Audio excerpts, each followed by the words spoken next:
Bonjour, je suis ravi de vous retrouver pour notre nouvelle rencontre patrimoniale. Alors aujourd'hui, on va parler d'un élément extrêmement important, la transmission d'entreprise. Mais avant, je voudrais vous rappeler quelques chiffres du groupe de La Place.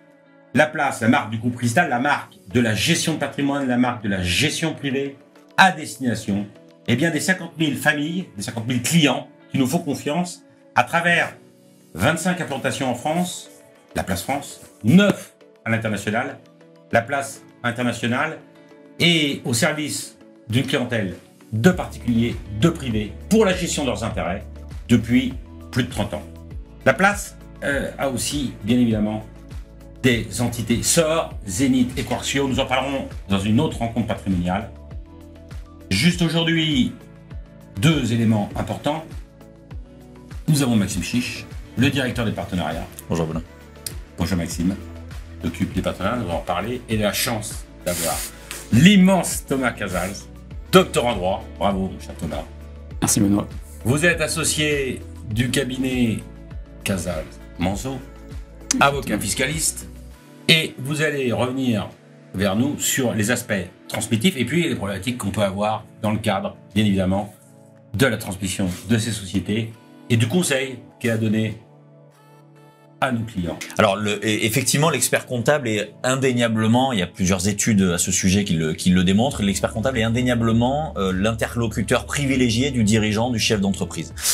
Notre accompagnement, la valeur ajoutée de ce qu'on propose en fait à nos partenaires experts comptables, avocats, majoritairement experts comptables pour parler du sujet d'aujourd'hui, c'est d'organiser en fait le cabinet de l'expert comptable autour des missions d'anticipation, d'accompagnement à la transmission pour justement ne pas attendre en fait l'événement de liquidité, ne pas attendre le moment où le dirigeant va parler à son expert comptable de son souhait de céder, mais justement être dans une organisation du cabinet qui va permettre d'anticiper sur ces missions. Je pense qu'on reviendra sur la notion d'anticipation, d'anticiper en fait la détection de problématiques futures relatives à la transmission, que ce soit à titre gratuit ou à titre onéreux, de manière à être en capacité de proposer ces missions-là bien avant que le client ne soit en train de penser à l'événement de liquidité. Juste un petit point, Thomas.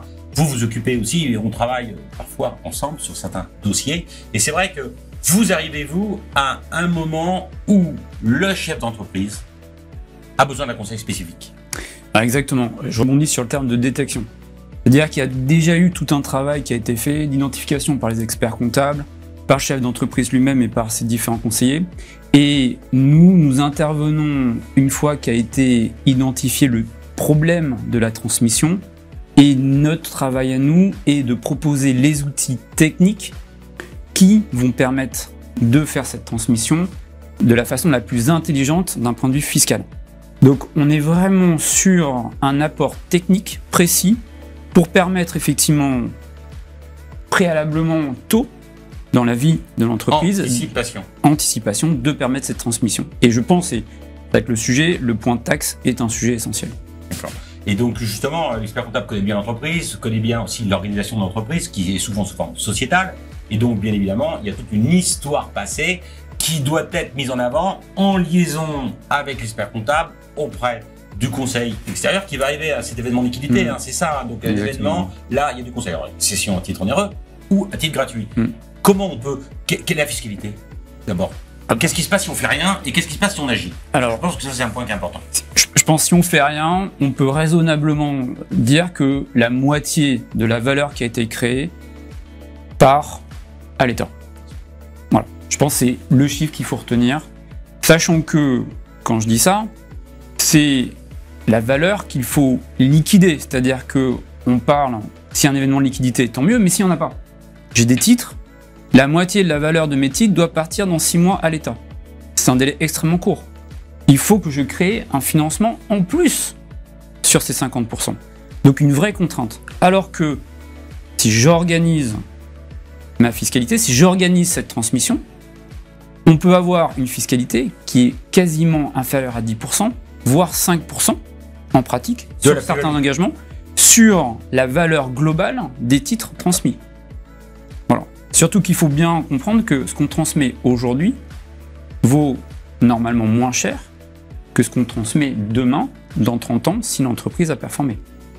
C'est aussi le point essentiel. La base est moindre aujourd'hui que dans 30 ans. Donc transmission titre gratuit, là, donc c'est un Exactement. de donation. Alors, on parle souvent de transmission subie, transmission choisie. Là, on doit la choisir. Exactement. On doit la choisir en coordination avec la famille, avec la connaissance du régime matrimonial, la connaissance de la configuration familiale. Et avec des familles recomposées, parfois, c'est un peu plus compliqué. Et donc, c'est ce maillage, dire cette complexité-là qu'il faut être capable d'appréhender. Comment on peut essayer d'optimiser cela? Comment on passe de 50 à 10? Alors, il y a plusieurs possibilités. Je pense qu'il y en a une première qui est, j'allais dire, une spécificité de notre droit latin qui date des Romains, qui est le démembrement. Juriste revient. Exactement. Il faut le dire parce que c'est un dispositif que l'on voit de façon compliquée, on a peut-être du mal à l'appréhender, on n'ose pas trop poser les questions sur les termes, quasi-usufruit, démembrement, qu'est-ce que c'est tout ça. Et en fait, c'est un régime qui est vraiment bien maîtrisé par les professionnels, par les experts comptables, par les notaires, par les avocats fiscalistes, et qui a un vrai effet de levier lorsqu'il est mis en place tôt sur la base taxable, sur la donation réalisée. C'est le premier instrument facile à mettre en œuvre en matière de transmission d'un point de vue technique. On recale la valeur fiscale des titres en donnant la nue propriété. Exactement. C'est-à-dire que, qu'est-ce qu'on est en train de dire? Finalement, on va donner le tréfonds, on va donner la nue propriété des titres, si on parle d'une société, et le donateur, donc je sais pas, la personne qui a créé, le chef d'entreprise, garde l'usufruit, il garde la capacité d'appréhender des revenus, la totalité même des revenus sur les dividendes versés du fait de départ, le contrôle également de la société, mais il laisse finalement cette option à ses enfants de recevoir à son décès la totalité de la valeur de la société sans droit de succession. L'usufruit rejoint la nue propriété en franchise de droit. Exactement, et c'est pas rien. C'est-à-dire que, j'aime bien prendre un exemple très simple, vous avez aujourd'hui une société qui vaut 1 million d'euros. Dans 20 ans, elle vaudra 20 millions d'euros. Alors, vous avez anticipé, on l'espère. Ça, ce sont les clients de Maxime, les clients des experts comptables de Maxime. Exactement. Aujourd'hui, j'anticipe un démembrement dès maintenant sur ma valeur à 1 million d'euros. Admettons que j'ai 2 enfants. J'ai un et que mon donateur a 50 ans, je prends des chiffres assez simples. Basiquement, sur le 1 million d'euros, je coupe en deux ma valeur entre la nue propriété et l'usufruit.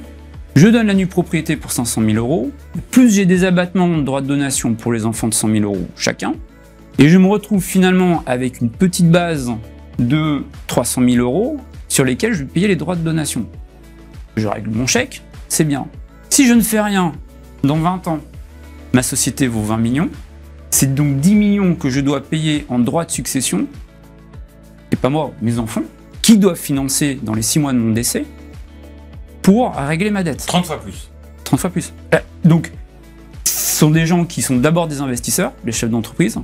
Je pense que lorsqu'on met les chiffres, le meilleur investissement qu'ils ont à faire est clairement d'effectuer dès maintenant cette donation par rapport à ce qu'ils ont à payer. Et ça, ce travail, Maxime, on le réalise en liaison avec nos amis experts comptables. Absolument. Absolument, puisque tu en parlais tout à l'heure, l'expert comptable, je le disais tout à l'heure, je le redis, c'est indéniablement l'interlocuteur privilégié des dirigeants, mais l'expert comptable a très souvent une vision extraordinairement complète de tout l'univers professionnel. En revanche, sa connaissance de l'univers familial, de toutes les problématiques personnelles, problématiques civiles, juridiques, etc., est souvent beaucoup plus limitée, bien qu'il connaisse extrêmement bien ces clients-là. Par ailleurs, culturellement, dans la profession comptable, les notions que Thomas vous venez d'évoquer, qui peuvent être utilisées grâce à notre droit latin, les notions de démembrement, ne sont pas toujours très bien maîtrisées par les experts comptables. Ils en connaissent évidemment les principes, mais ne sont pas toujours de grands experts de ce sujet-là. Et donc là encore, notre travail, c'est de les aider, toujours avec cette fameuse anticipation qu'on va opérer grâce à tout un tas de méthodes qu'on met en place au sein des cabinets, de formation des collaborateurs, d'utilisation d'outils numériques. Formation. Absolument, ça, beaucoup de formation. La formation auprès des experts comptables sur ces sujets-là. Absolument. Ça fait partie des choses qu'on met à disposition de nos partenaires.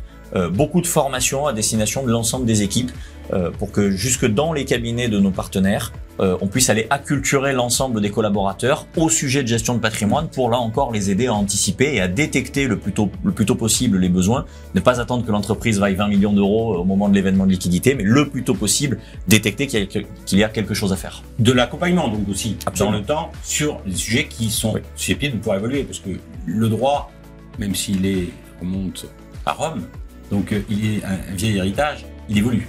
Et donc là, il s'agit aussi certainement de tenir des accompagnements. Alors, un exemple de la donation, est-ce qu'il y a d'autres moyens de recaler cette valeur fiscale donc pour essayer de optimiser? J'ai pas d'enfant, comment je fais? J'adopte Maxime? Alors, ce serait un très bon choix. Un des moyens également peut être de mettre en place, et on va rebasculer sur des techniques type LBO. LBO? Refinancement, c'est-à-dire, je quoi, m'explique, c'est un leverage buyout. Bon, c'est le terme anglais pour dire quelque chose de très basique. Du droit latin au droit anglo-saxon? Non, c'est de la finance anglo-saxonne. Mais le montage reste relativement simple. C'est quoi? C'est de dire, bon, j'ai une société, elle vaut 10 millions d'euros. Moi, je voudrais faire une forme de transmission, mais j'ai pas d'enfant. Ok. Bah, finalement, qu'est-ce que je vais faire? Je vais aller essayer de trouver des acheteurs, ou si j'en ai pas, essayer de lever ma propre dette et me racheter à moi-même ma société. C'est créer ma propre liquidité grâce à la dette et derrière obtenir maintenant cet argent. C'est une façon de transmission de mes titres, soit à un tiers, soit indirectement moi-même sous cette forme de liquidité, qui est assez intéressante et beaucoup usitée. Alors c'est sûr que les taux aujourd'hui sont peut-être un peu moins intéressants, mais on peut faire en tout cas un certain nombre de mécanismes qui permettent clairement de laisser cette option sur la table. En associant des tiers, donc dans le capital de la société repreneuse. Exactement. C'est une possibilité. Alors, les tiers, il y en a aujourd'hui multiples. Il y a des fonds d'investissement, il y a des industriels, il y a des fonds de dette, des collaborateurs. Exactement. Les experts comptables peuvent dire je connais ce jeu d'entreprise et il y a quelqu'un qui voudrait associer au capital. On peut associer le LBO dans ces conditions-là? Ah ouais, complètement. Donc on peut coupler les différents mécanismes. Exactement. On peut, une fois que j'ai fait cette opération, j'ai un avantage fiscal? Alors, il y a, dans cette opération spécifique de transmission, en tout cas de cession des titres, il y a différents avantages et régimes possibles, dont notamment un qui est assez connu, qui est le fameux report d'imposition. C'est quoi? C'est de se dire, bon, est-ce que je suis content, je vais céder les titres de ma société, et j'ai le choix aujourd'hui, soit je paye 30% immédiatement à la cession, ce qui est un taux relativement intéressant. La flat tax. Exactement, la flat tax, mais qui peut ne pas durer dans le temps. Soit je me dis, ok, il y a peut-être une partie de l'argent, j'ai envie de continuer à investir, j'ai des copains qui ont des sociétés, je voudrais investir dedans, faire un peu mon business angels. Et l'idée, c'est une partie ou la totalité de mes titres, avant de les céder, je peux les apporter à une société personnelle, une holding personnelle, qui captera cet argent et du fait de ces apports, je n'aurai pas d'imposition temporaire. Et la condition est relativement simple pour bénéficier de ce régime, c'est de réinvestir 60% du prix de cession correspondant à la cession de mes titres. Bon, donc j'ai cédé 10 millions à ma société, à ma holding, j'ai fait l'apport et ma holding personnelle a cédé 10 millions à ma société, je me retrouve avec 10 millions dans ma holding, je dois réinvestir 6 millions dans des activités professionnelles, dans des activités économiques. Donc je participe au financement d'économies réelles avec un différé d'impôt. Exactement, exactement. Ça, les experts comptables sont bien informés, c'est le mécanisme, je sais pas, le 150 0 BTR, exactement. 150 0 BTR, la question est très pertinente parce qu'effectivement, en fait, on va distinguer deux choses. Oui, ils sont très bien informés. Ils connaissent parfaitement ces mécanismes-là, pardon. Ils les connaissent sur le bout des doigts dans la dimension fiscale. Ils maîtrisent parfaitement ces sujets-là.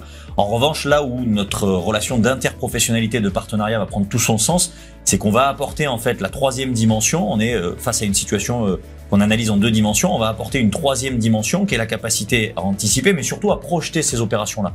Et bon nombre de nos partenaires, experts comptables, avocats, nous disent ne pas aller dans ces opérations d'apport-cession de 150 0 BTR par manque de visibilité sur l'après-cession. Alors, Du point de vue fiscal, tout le monde comprend vite l'intérêt qu'on peut avoir à économiser 30 ou 34% en réalité, parce que souvent sur des gros montants, on est plutôt proche des 34%. C'est la fameuse contribution exceptionnelle, absolument. Qui était temporaire, mais enfin, mais c'est mort. Exactement. On a l'habitude avec le comme les péages sur les autoroutes. Merci, écoutez-nous, c'était temporaire.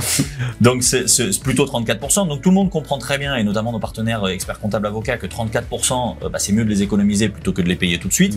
En revanche, les conditions pour réinvestir, Thomas, vous le disiez, soit mon client dirigeant a déjà un projet professionnel, il a une envie de réinvestir dans un projet à lui ou avec des partenaires autour de lui, et donc là il va jouer ce rôle de business angel, soit il n'a pas de projet de réinvestissement, et là notre rôle c'est d'expliquer à nos partenaires qu'il existe des solutions que l'on peut proposer au dirigeant qui aura cédé son entreprise, et qu'ils vont lui permettre de réinvestir dans des actifs éligibles au report d'imposition, mais sans être dans une nouvelle activité économique. Le dirigeant qui veut lever le pied ou tout simplement prendre sa retraite n'a pas forcément envie de s'investir dans un nouveau projet professionnel. Donc ça c'est le groupe. Alors je vais prendre ma casquette de directeur de gestion privée.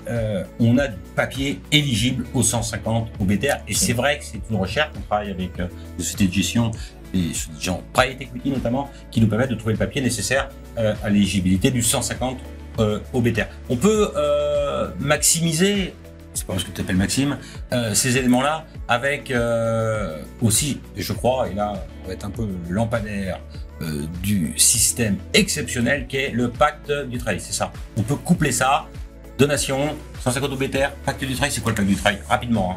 Alors, en deux mots, le pacte du travail, c'est un régime fiscal qui, sous réserve d'un engagement de conservation des titres reçus dans le cadre de la donation, permet d'avoir un abattement de 75% sur la base taxable applicable pour les droits de donation.